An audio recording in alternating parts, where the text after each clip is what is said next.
Hello and welcome back to E-Hermes. Well, the holiday season is over. We are after the first of the new year, so it's time to go out and do some winter camping here in Florida. Now, winter camping in Florida is usually pretty easy, although we're going up to the northern panhandle, and over the next week we're supposed to have low temperatures up there below freezing, so we'll have to see how that goes. As always, we will be doing all electric camping, no gasoline, no diesel fuel, no propane, everything by electric. We have the CASITA ready to go, and in front of that, the Rivian R1S ready to pull us up there and power the campsite when we need to. So come along with us. Welcome back to E-Hermes, your electric adventure travel channel. Please remember to subscribe, hit the like button, and hit that bell button to be notified of our upcoming content. As I mentioned, we are going all the way down here from Southwest Florida, Sanibel Island, up past Tallahassee, almost to Georgia and Alabama, to Florida Caverns State Park. But instead of doing that trip of 468 miles in one day, we were actually going to break it up. And so today we're only going to Rainbow Springs. Here is Rainbow Springs State Park. That'll be our stop for tonight. It says I need 2 charging stops to get there pulling the camper. It does know that I have the trailer hooked up. I don't think that's true. I think I can get there with 1 charging stop and then we'll charge at the campground. Here we go.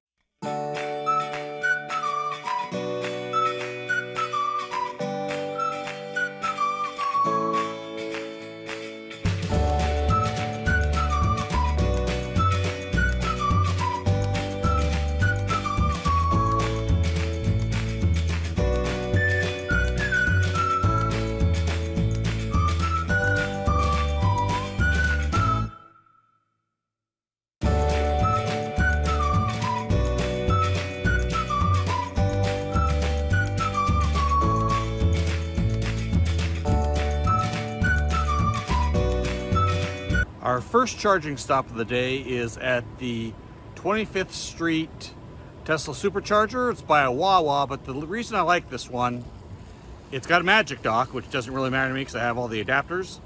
But the other thing is it's a big space. There's 20 units. Unfortunately, the way it's laid out and as busy as it was today, we were not able to keep things connected. So there's the trailer parked over there. The other good news is it's in a Lowe's parking lot behind the Wawa. So we'll be going in there to buy a strap for the bikes for the trailer. So we need to stop for this anyhow. So we're glad this is the one we chose. So even though the Swagman rack holds the bikes in there pretty well, I like to have one more strap just to tie everything together and make sure that this outer one, especially right here, can't come loose and have this thing flop off. So that's what we went in to get while we were charging. We're still charging. I think by the time I'm done with this, we'll be done charging and we'll get back on the road. So here it is. I make sure I wrap it around the center post so that if this bike comes loose somehow, it can't really come off. Just a little bit of extra peace of mind back here when it's behind the camper. I can't see it in the mirrors. So if they were to fall off, I wouldn't know about it unless someone crashed behind me and I saw it way back there, but I probably wouldn't even know about it then. So it's makes me nervous. This makes me feel more comfortable.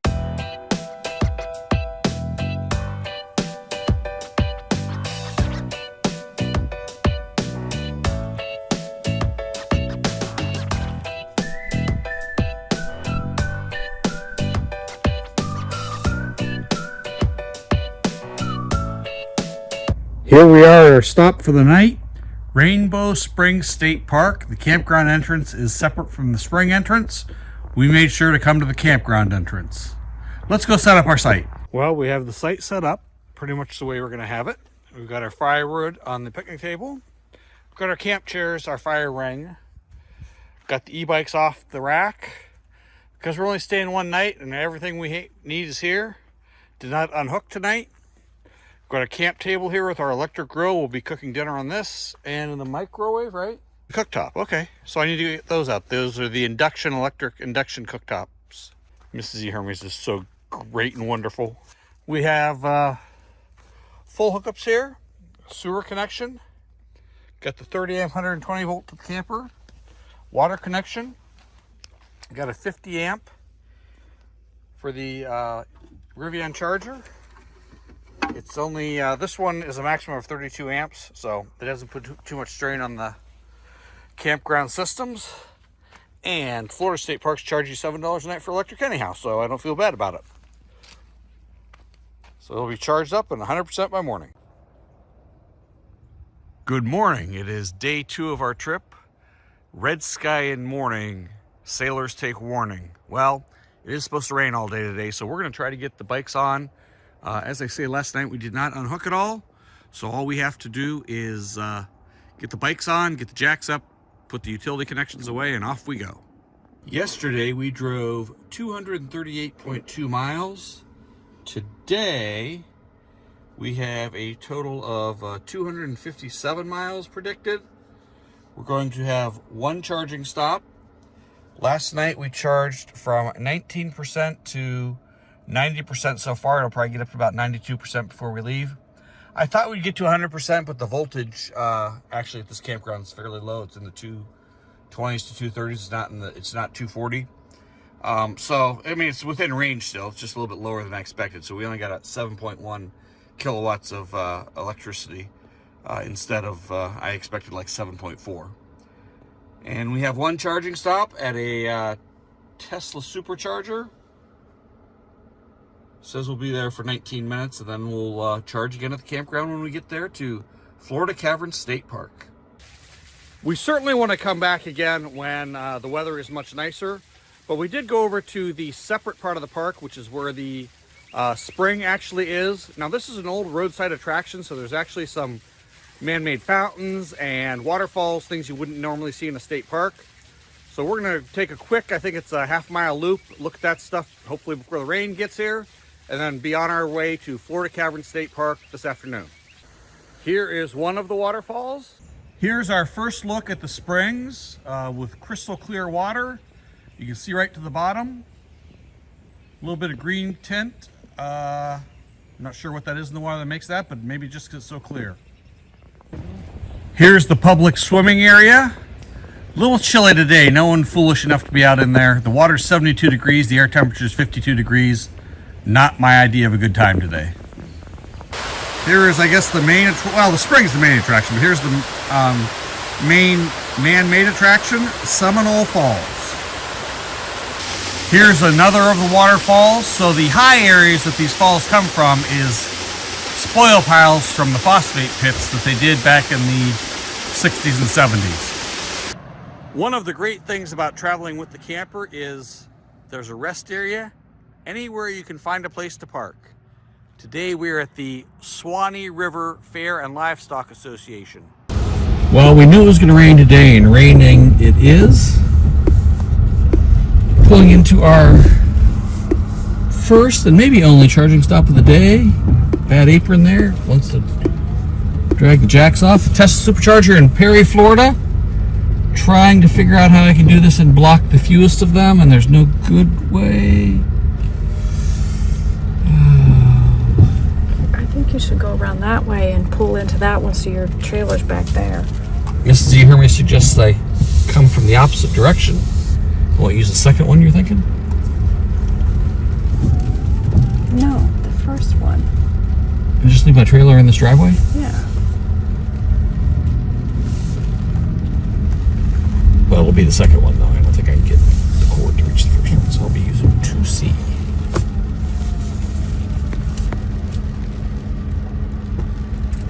Fortunately, today we were able to park without having to unhook the trailer.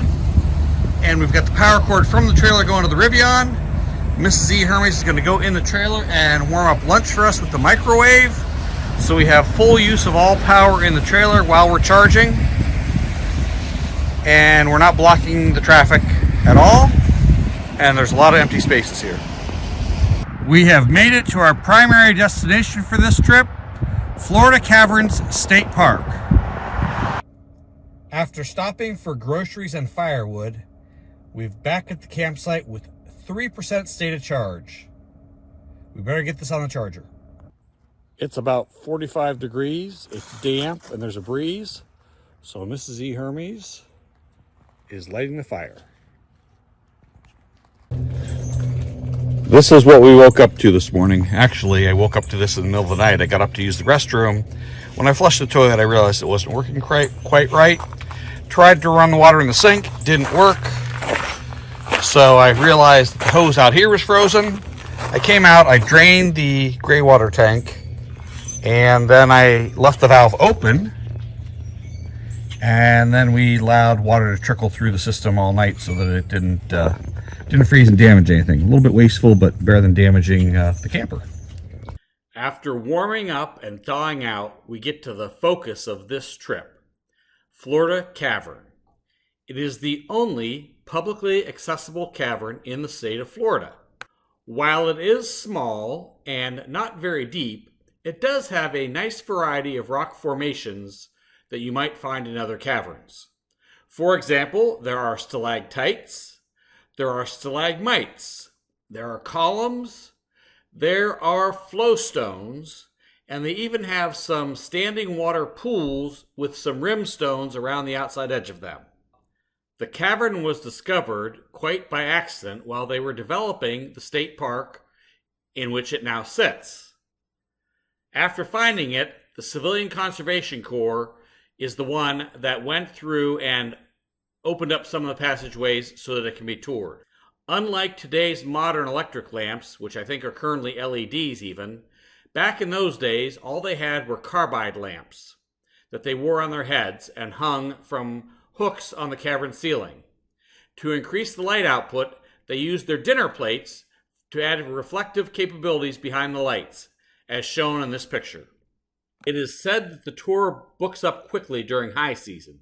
It is only about a 45-minute tour, and it can only be taken with a park ranger guiding you along. All in all, it is a decent cave and well worth taking your time if you're in the area. It does not compare to some of the larger caves as we've discussed, like Mammoth Cave in Kentucky or Carlsbad Caverns in New Mexico. Still, it's a nice day trip if you're in the area. The next day, we decided to try out another nearby attraction, Falling Water State Park, which has Florida's tallest waterfall. So here is the waterfall.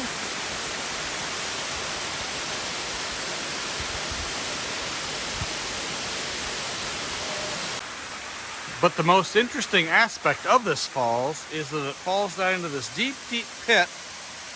And then there's no real river running out of it because it's underground. It goes down through limestone, and there must be an underground cavern there.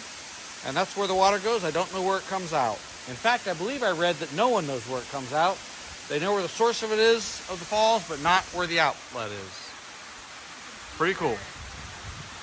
As we start heading back to Sanibel Island, our first stop today will be the Tesla Supercharger in Perry, Florida. It is 129 miles away. We'll charge to 90 or 95% there. Then our next stop will be the Supercharger in Brooksville, Florida. And the reason we're going there is tonight, instead of at a campground, we're going to a harvest host. So there won't be any electric hookup. So we'll want to get a full charge before we go to the harvest host. Here we go.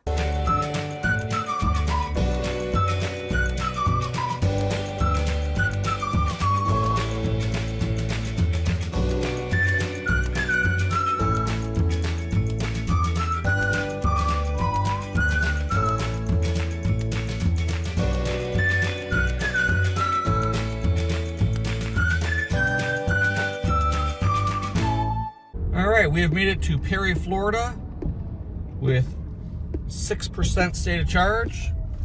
We're here at the Tesla Supercharger. Every single one of them has a nice vehicle in front of it.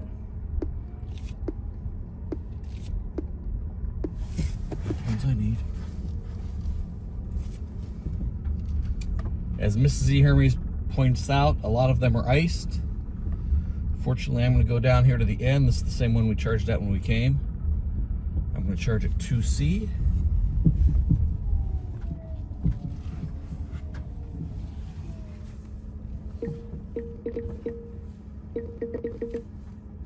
So let me hop out and get that going.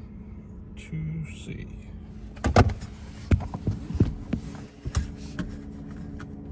I can't find my seatbelt.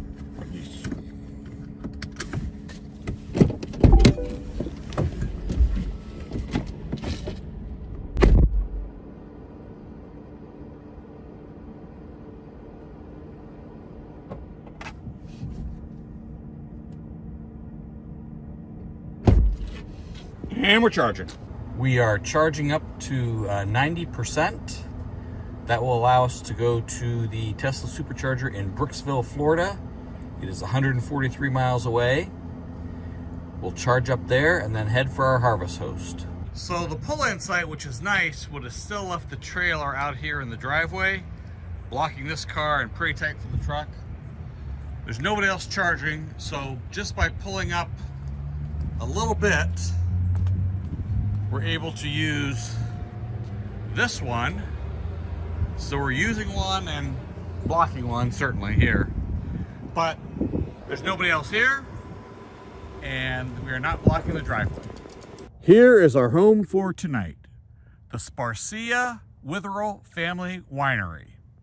Harvest hosts, we're here, and they have a second guest here as well. Plenty of room here in this open field. We were able to level things up, and I have to say, they gave us, for $15 for the two of us, the most wine tastings I've ever had in any winery I've been to. We arrived at our Harvest Host campsite last night with 75% state of charge. We plugged the camper into the outlet in the back of the Rivian. We ran an electric blanket off of it. The refrigerator ran off of it. The water heater for a little bit till I remembered to shut it off. And we're down to 68%, so that's not too bad. The route planner says we will have one charging stop just south of Tampa. And it'll be there for 37 minutes. And then we'll be home. Here we are at the Ellington Premium Outlets, our one and only stop for the day. They have both Tesla Superchargers and Electrify America because I canceled my Electrify America plan because I don't use it very much. I'm going to go ahead and use the Teslas. They have a transformer island here that I'm going to try to sneak by. Still going to take 2 spaces though, I think, but that's okay. So the Superchargers are split at this location. There's 7 here. Then there's this island with the transformers and all the cabinets. And then there's 5 or 6 more here. 1, 2, 3, 4, 5, 6, 7, 8 more here. So there's 15 altogether. I'm blocking 2 spaces. Someone can certainly get in here and use 3B. So I'm really only blocking the space I'm using, actually, now that I think about it. I'm using 3A, they can use 3B. So I'm only blocking 1 space. This is one of the better things I've done. And you can see that I could leave the trailer attached by pulling it at an angle there and still leave the drive lane plenty open. So this is a great charging stop. Ellington Premium Outlets in Ellington, Florida. I stop here fairly often because it's usually the last one on the way home. So we'll only be here for a little bit. I think we have about 120 more miles to go. So we'll get to 80% and then we'll get out of here. As we arrive back on Sanibel Island, I just want to say how pleased I was with the versatility of the Rivian on this trip. We're able to drive almost 300 miles each driving day with only 1 charging stop, while we fueled up overnight while we slept at the campgrounds with electric hookups. On the other hand, when we wanted to boondock at the Harvest Host like last night, we're able to power the camper off the Rivian with minimal loss of range for the day, and we still only had 1 charging stop again today, although the mileage was quite a bit less today. With all that said, we hope that you enjoyed this look at our first winter camping trip of 2025 to Florida Caverns State Park, a little bit of Rainbow Springs State Park, and a few other places we stopped. If you did, please hit that like button. Of course, by now we hope you're subscribed. And if you are, please hit that bell button to be notified of our upcoming content. Thank you!